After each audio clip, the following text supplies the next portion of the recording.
ہوا یوں کہ 55 سالہ کعبہ کے امام شیخ السبیل کعبہ کے بالکل سامنے کھڑے تھے اور ان کے پیچھے صفوں میں نمازی موجود تھے۔ امام نے معمول کے مطابق نماز پڑھائی، اس کے بعد انہوں نے مصلی پر اپنا رخ تبدیل کر کے مائک میں دعا شروع کی۔ اسی دوران انہوں نے دیکھا کہ پچھلی صفوں سے کچھ لوگ کندھوں پر ایک تابوت اٹھائے ہوئے آگے آ رہے ہیں۔ شیخ السبیل نے دعا جاری رکھی، لیکن سروں پر سرخ دھاری دار صافے باندھے یہ لوگ انہی کی طرف بڑھتے گئے، حتیٰ کہ بالکل قریب پہنچ گئے۔ ان کے آگے آگے میلے کچیلے کپڑوں میں ملبوس الجھی ہوئی داڑھی والا ایک آدمی تھا۔ اس نے امام کعبہ کو ایک طرف دھکیل کر ان سے مائک چھین لیا اور مائک اپنے منہ کے قریب لا کر بدوی عربی میں پوری طاقت سے چیخا، برادران اسلام، اللہ اکبر، مہدی کا ظہور ہو گیا ہے۔ اسی دوران اس کے ساتھیوں نے اپنے اس تابوت میں چھپی ہوئی کلاشنکوفیں نکال کر لہرانی اور جوابی نعرے لگانے شروع کر دیے۔ مہدی کا ظہور ہو گیا ہے، مہدی کا ظہور ہو گیا ہے۔ مکمل حملے کے بعد لیڈر جوہیمان العتیبی نامی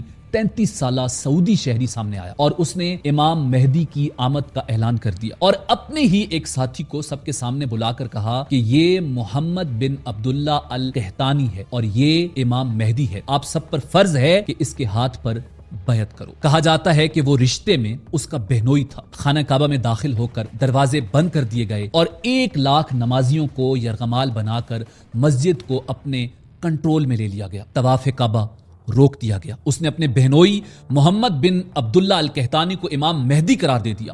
یہ صدیوں میں پہلا موقع تھا جب خانہ کعبہ عام مسلمانوں کے لیے بند کر دیا گیا تھا۔ سعودی حکومت نے فوراً اپنی فوج تیار کی اور ان کو خانہ کعبہ کی طرف بھیجا، مگر خانہ کعبہ کے تقدس کی وجہ سے یا کم تربیت کی وجہ سے وہ بھی کچھ نہ کر سکے۔ اور دوسری وجہ یہ تھی کہ جوہیمان کے گروپ میں موجود سنائپرز میناروں کے اوپر بیٹھ گئے تھے اور اپنی پوزیشنز سیٹ کر لی تھی۔ باہر سے جو بھی فوجی سامنے آتا یا جو بھی گاڑی نظر آتی وہ ڈھونڈ دیتے اور اچانک بڑا حملہ کرنے سے 1 لاکھ لوگوں کی جانوں کو خطرہ تھا جو ان باغیوں کے قبضے میں تھے، اور خانہ کعبہ کی بلڈنگ کو بھی خطرہ تھا۔ سعودی حکومت نے میڈیا مکمل طور پر بند کر دیا تھا تاکہ اس واقعے کے بارے میں کسی کو خبر نہ ہو، لیکن